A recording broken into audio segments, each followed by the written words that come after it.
Welcome to Into the Night. I'm Nari, your guide on today's excursion down a twisted path.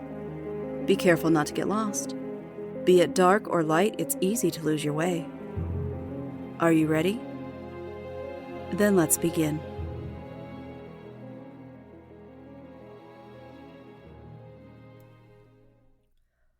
A box of matches. Tuesdays were Henry Slidell's favorite days.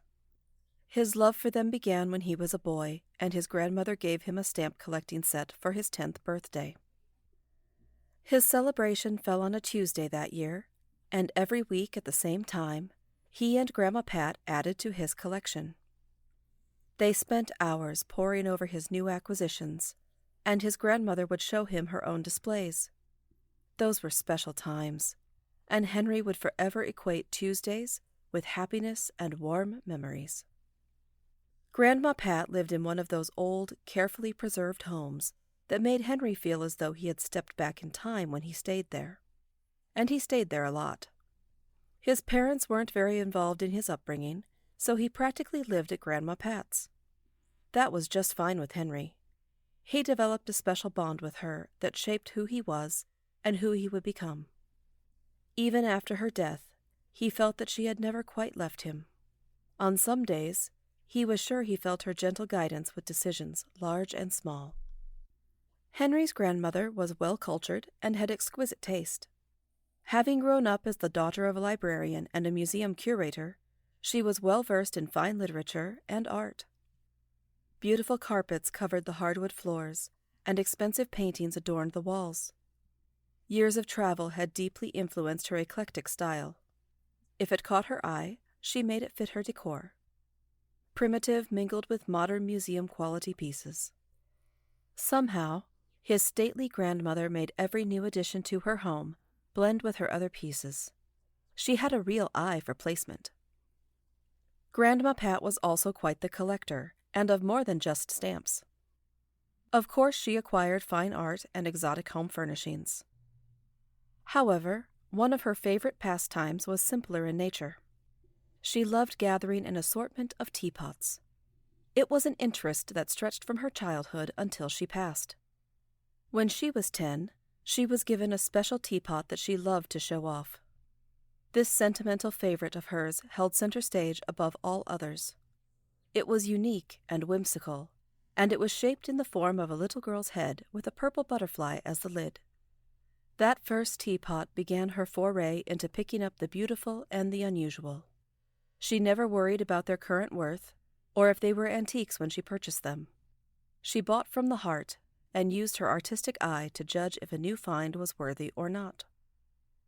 As she told Henry, "Everything gets old, so someday, as long as it's cared for, any item will become an antique. That includes you and me. If it appeals to you, get it, and you won't have any regrets later." She'd then hug Henry and take him to the kitchen for cookies or some other treat. Grandma Pat was an excellent baker, and Henry was her biggest fan. He never turned down one of her creations. Henry fondly remembered her sunny yellow kitchen, highlighted by a wall of windows across one side. The oven, range, and countertop covered the opposite wall. Ornate wooden cabinets filled with figurines, and of course teapots, adorned the area under the windows. The sunlight streaming in made the figurines almost come to life in the mind of a little boy already jubilant from cookies. A long wooden table filled the center of the kitchen, acting as both cooking island and social gathering place. Henry spent hours at that table, visiting with Grandma and staring out the windows into her lovely yard. In the spring and summer, the luscious smells of flowering trees and vines wafted through the open windows, causing Henry to believe there was no better place, at least not in his experience. Henry still believed there was no better place, and if it wasn't for the tragic fire that happened shortly after his grandmother's death, he would have lived the rest of his days in her house. Grandma Pat was an enigma. As fine of a woman as she was not a snobby elitist, and Henry was quick to remind himself of that. Sometimes his own lavish tastes blinded him to the world around him, and he was keenly aware that Grandma wouldn't approve of his disdain for the common person.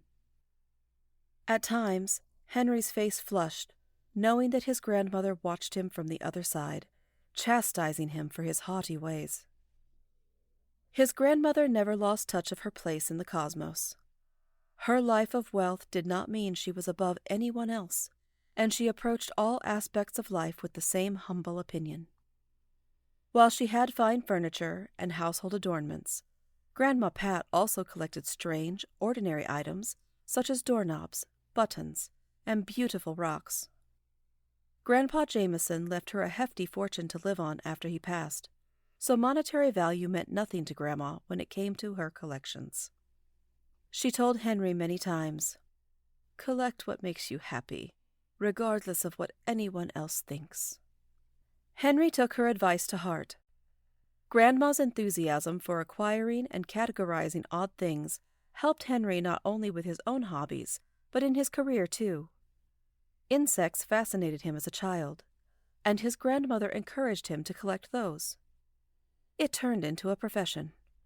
As the chief entomologist at the university, he displayed insects from everywhere imaginable.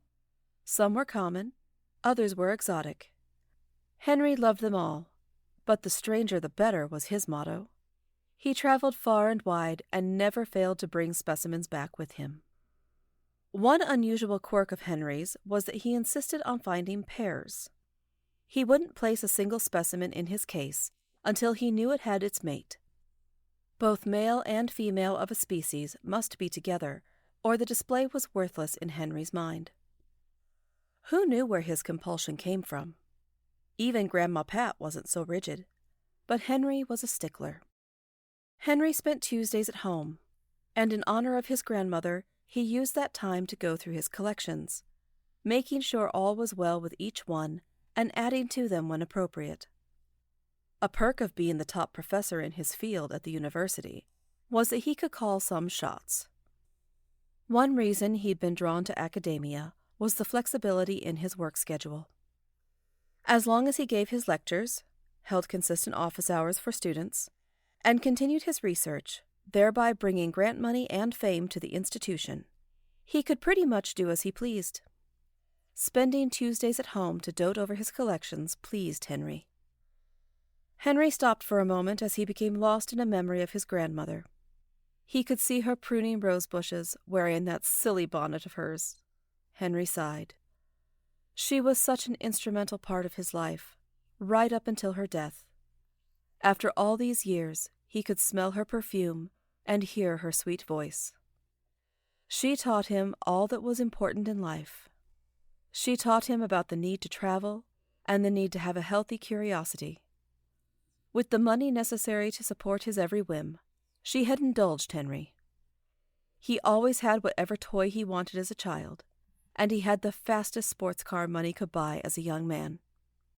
She also provided him books to read about faraway places, and as he became older, she gave him the ability to travel to those far-off destinations. Her one requirement was that he bring back souvenirs for his collections. "Oh, Grandma Pat, how I miss you. I feel so alone without you." A tear welled in his eye. It was true. Henry was alone. Both parents died in a crash 10 years before. Not that they'd ever been close to him. One child was all they chose to bear, so he had no siblings to grow old with. As an adult, he had yet to find a friend who shared his sense of adventure and enthusiasm for finding the oddities you encounter when traveling outside of your comfort zone. Once he thought he had a girlfriend, but it turned out she had dust in her eye and hadn't been winking at him at all. Such a lonely life Henry led. "I can't dwell on that right now. Grandma wouldn't want me to be sad." When looking over his collections, he always began with the stamps, because that's where the shared passion they had began. Yes, those stamps were his prized possessions, because they represented a bond that neither time nor his grandmother's death could diminish. Henry moved to the next room, where he checked his collection of traps and weapons. It's funny that he had a fascination with such devices. For all his love of travel, Henry wasn't what you would call an outdoorsman. Not even the pith helmet hanging on the nail over his trap collection allowed him to pretend he'd ever be mistaken for a man's man. No, he'd always been weak and scrawny. The closest he'd came to a big game hunt was watching with his binoculars from the vehicle. Still, his love of traps and weaponry held his attention, and it even came in quite handy at times for work and play. The chime of the clock in the living room reminded him it was almost time to eat. Henry considered himself a connoisseur of fine food and drink, and he kept a well-stocked refrigerator, pantry, and wine cellar. His stomach rumbled at the thought of the fine lunch awaiting him in the kitchen. He'd brought it home as takeout last night, knowing he'd be too preoccupied today to go anywhere to eat or to cook for himself. His mouth watered in anticipation. Before lunch, however, he had a few tasks to attend to. The next display was a sentimental favorite of his.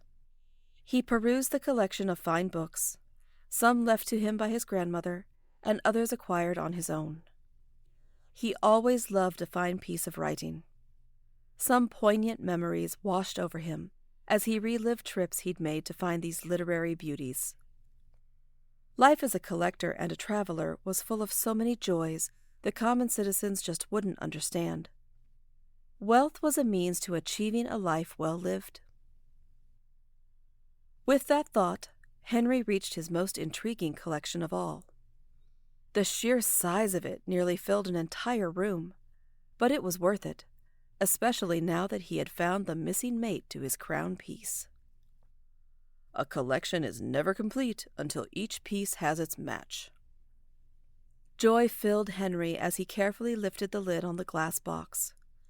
Using tweezers specially designed for this purpose, he lifted the wriggling female so he could place her in the display case next to the fine male counterpart he'd already secured with pins.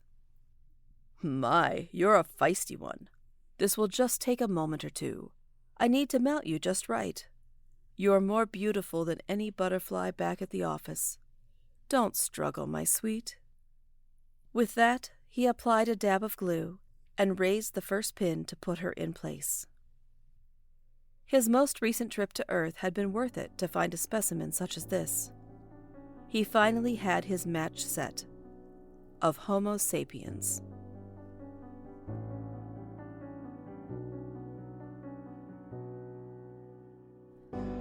Thank you for joining me for Into the Night, an anthology series written by Caroline Giamanco and narrated by Nari. You can now listen to all new episodes of Into the Night on your favorite podcast directory. Be sure to subscribe so you never miss an episode, and please share with anyone you think would like to join us on our next excursion. If you like what you hear, please leave us a 5-star review. It really does help. Feel free to reach out to us on Twitter at IntoTheNightPod or by email at itnanthology@gmail.com. I'll see you in 2 weeks. And remember, whether in the shadows or in the daylight, all twisted paths take you into the night.